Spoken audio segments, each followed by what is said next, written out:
मौलाना जौहर university थी मोदिया रामपुर में।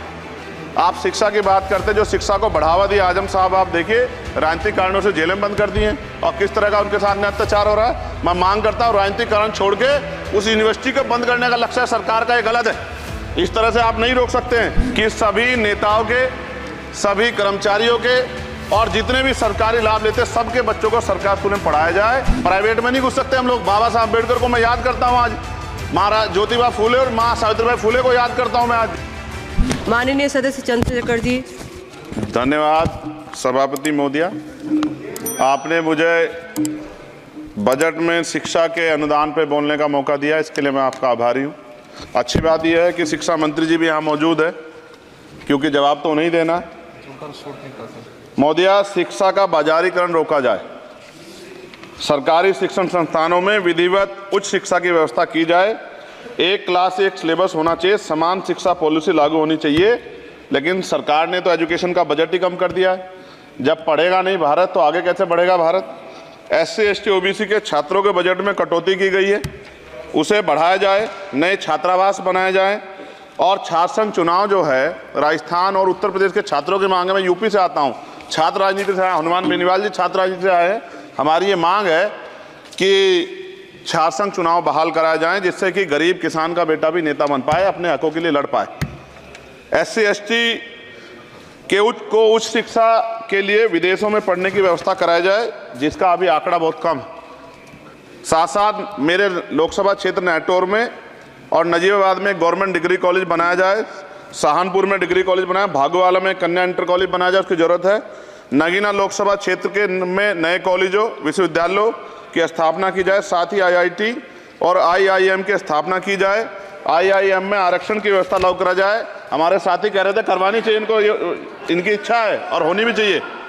छात्रों को पोषण या विटामिन सप्लीमेंट भी दिया जाए और स्कूल कॉलेजों विश्वविद्यालयों में SC ST OBC के रिक्त पदों को भरा जाए। जब टीचर होंगे तभी तो पढ़ाएंगे, टीचर कम है और बच्चे ज़्यादा हैं। साथ साथ SC ST के छात्रों को विशेष शिक्षा सुविधा की भी दी जानी चाहिए। क्षेत्र में स्किल डेवलपमेंट सेंटर खोले जाएं, कॉलेजों और IIT में जातिगत आधार पर होने वाले भेदभाव को समाप्त किया जाए।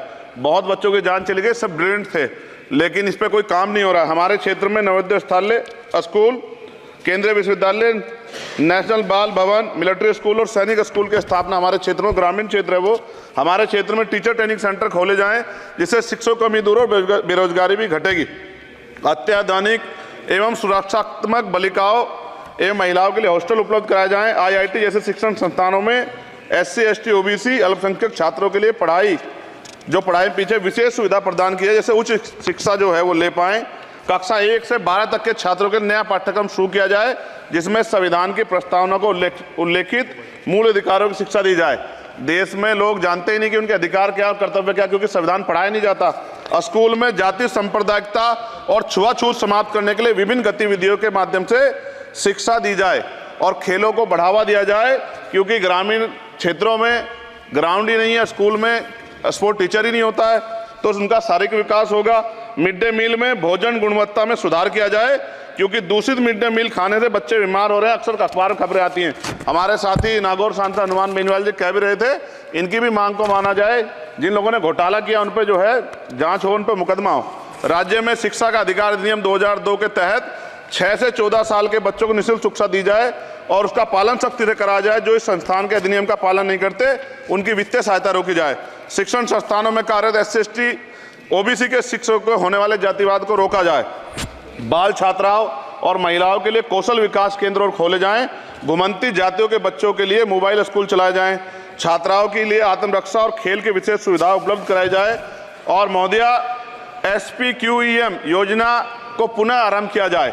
SPQEM शिक्षा की गुणवत्ता सुधार के लिए एक महत्वपूर्ण योजना थी, जिसे अल्पसंख्यक मंत्रालय ने मदरसों में चलाया था।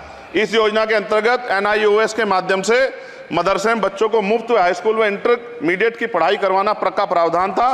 NIOS जो HRD मंत्रालय के अधीन चलने वाला एक ओपन बोर्ड है, इस योजना के तहत विद्यार्थियों को गुणवत्तापूर्ण शिक्षा प्रदान करता। मैं खत्म कर रहा हूं। मैं एक मनुस्मृति आप शुरू कराना चाहते थे, ये गलत है। हम लोग इसका विरोध करेंगे और कोई इस तरह कदम उठाएगा, ये अच्छा नहीं है। साथ साथ मौलाना जौहर यूनिवर्सिटी थी मौदिया रामपुर में। आप शिक्षा की बात करते, जो शिक्षा को बढ़ावा दिया आजम साहब, आप देखिए राजनीतिक कारणों से जेलें बंद कर दी हैं और किस तरह का उनके साथ अत्याचार हो रहा है। मैं मांग करता हूं राजनीतिक कारण छोड़ के उस यूनिवर्सिटी को बंद करने का लक्ष्य सरकार का ये गलत है। इस तरह से आप नहीं रोक सकते हैं। साथ साथ बीएड के बच्चे जो हैं उनका भविष्य खराब हो गया, करोड़ों में उनकी संख्या है, क्योंकि एक नया आदेश वो करके प्राइमरी स्कूल में वो नहीं भर्ती हो सकते। बीटीसी और बीएड के बच्चे परेशान हैं। इसलिए मैं आपसे आग्रह करूंगा इस पर ध्यान दें। और एक आग्रह मैडम मेरा आपसे बहुत इंपॉर्टेंट ये है कि सभी नेताओं के, सभी कर्मचारियों के और जितने भी सरकारी लाभ लेते हैं सबके बच्चों को सरकारी स्कूल में पढ़ाया जाए और समान शिक्षा पॉलिसी लागू, जिससे कि सरकारी स्कूलों में सुविधाएं आए। सरकारी स्कूल में सुविधा एक बड़ा भाग पड़ता है सरकारी स्कूलों में, प्राइवेट में नहीं घुस सकते हम लोग। बाबा साहब अम्बेडकर को मैं याद करता हूं, आज महाराज ज्योतिबा फूले और माँ सावित्रीबाई फूले को याद करता हूं मैं आज, जिन्होंने, मैं खत्म कर रहा हूं, जिन्होंने पहला स्कूल खोला। और फिर मैं आपसे कह रहा हूं, संत गाडगे जी महाराज ने कहा कि एक रोटी कम खाओ लेकिन अपने बच्चों को पढ़ाओ। और बाबा साहब ने कहा खत्म करते हुए कि जो शिक्षा श्रेणी का दूध है जो पिएगा दाड़ेगा। शिक्षक वैसे हम लोग बोल रहे हैं, तो इसके साथ खेलना हो, इसका बाजारीकरण रोका जाए और सबको पढ़ने का मौका मिले, इसका ध्यान सरकार रखे। बहुत बहुत धन्यवाद। और शिक्षा मंत्री जी बैठे हैं, आपसे आग्रह है ग्रामीण क्षेत्रों के बच्चों पर ध्यान दीजिए सर। हम लोग बहुत उम्मीद करके बैठे हैं सरकार से, और नहीं करेंगे तो फिर अब विरोध करना पड़ेगा, वो ठीक नहीं है। इससे पहले आप काम करो।